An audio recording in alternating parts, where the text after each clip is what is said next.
Hello friends, ಎಲ್ಲರಿಗೂ ನಮಸ್ಕಾರ. ಇವತ್ತು ಅಮ್ಮ ಅಡುಗೆ ಮನೆಯಲ್ಲಿ ಮೊಟ್ಟೆ ಬೋಂಡ ಮಾಡೋಣ ಅಂತ. ಅದಕ್ಕೆ ಬೇಕಾಗಿರೋ ಪದಾರ್ಥಗಳು: ಬೇಯಿಸಿರೋ ಮೊಟ್ಟೆ, ಕಡಲೆ ಹಿಟ್ಟು, ಅದಕ್ಕೆ ನಾವು ಸೇರಿಸ್ಕೊಳ್ಳೋಣ ಖಾರ, ಉಪ್ಪು, ಸೋಡಾ ಎಲ್ಲ.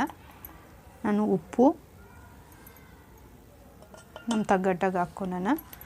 ಮತ್ತು ಖಾರ ಕಲಸೋವಾಗನೇ ಮುಂಚೆನೇ ಹಾಕ್ಕೊಳ್ಳೋಣ ಖಾರನ್ನು. ಇವಾಗ ಸ್ವಲ್ಪ ಅಡುಗೆ ಸೋಡಾ ನಾವು ಇದನ್ನೆಲ್ಲ ಹಾಕಿ ಮಿಕ್ಸ್ ಮಾಡ್ಕೊಳ್ಳೋಣ. ನೀರು ಹಾಕಿ ಮಿಕ್ಸ್ ಮಾಡಿಸ್ಕೊಳ್ಳೋಣ. ಉಪ್ಪು ಖಾರ ಇದಕ್ಕೆಲ್ಲ ಹಾಕಿ ಕಲಿಸ್ಕೊಂಡಿದ್ವಲ್ವ, ಇವಾಗ ನೀಟಾಗಿ ಕಲಿಸ್ಕೊಂಡಿರೋದನ್ನು ನೋಡಿ ಈ ಥರ ಅಂಟ್ಕೋಬೇಕು.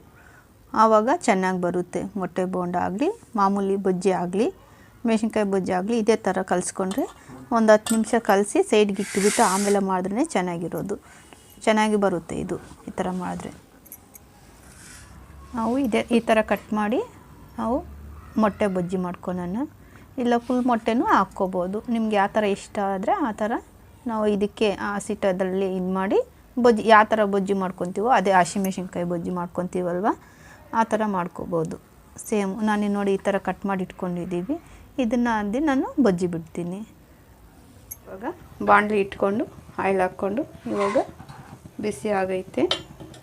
ಇವಾಗ ಇದಕ್ಕೆ ನಾವು ಮೊಟ್ಟೆ ಕಟ್ ಮಾಡ್ಕೊಂಡಿರೋದನ್ನು ಇದಕ್ಕೆ ಹಾಕ್ಕೊಳ್ಳೋಣ.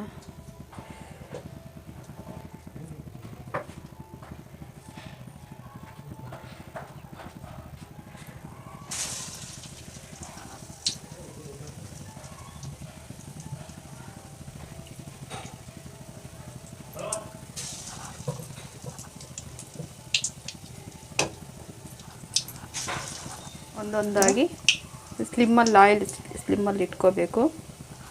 ಆವಾಗನೇ ಚೆನ್ನಾಗಿ ಆ ಕಡೆ ಈ ಕಡೆ ಎಲ್ಲ ಕಡೆ ಬೇಯುತ್ತೆ, ಚೆನ್ನಾಗಿರುತ್ತೆ. ಈ ಥರ ಗೋಲ್ಡ್ ಕಲರ್ ಆಯಿತು. ಇಷ್ಟು ಮಾತ್ರ ಗೋಲ್ಡ್ ಕಲರ್ ಆದರೆ ಸಾಕು. ನಾವು ಮೊಟ್ಟೆನೆಲ್ಲ ತೆಗೆದುಬಿಡೋಣ. ಇವಾಗ ಮೊಟ್ಟೆ ಬೋಂಡನ ಆಯಿತು. ಮೊಟ್ಟೆ ಬೋಂಡ ರೆಡಿ.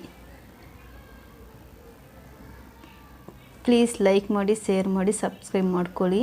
ಇದು ಯಾರಾದರೂ ಹೊಸಬ್ರು ಮೊಟ್ಟೆ ಬೋಂಡ ಮಾಡುವಾಗ ಎಣ್ಣೆಗೆ ಬಿಡೋವಾಗ ಸ್ವಲ್ಪ ಅದು ಚಾಕು ಎತ್ಕೊಂಡು ಮೊಟ್ಟೆನ ಓಪನ್ ಮಾಡಿ ಆದಮೇಲೆ ಮೊಟ್ಟೆನ ಎಣ್ಣೆಗೆ ಬಿಟ್ಕೊಳ್ಳಿ.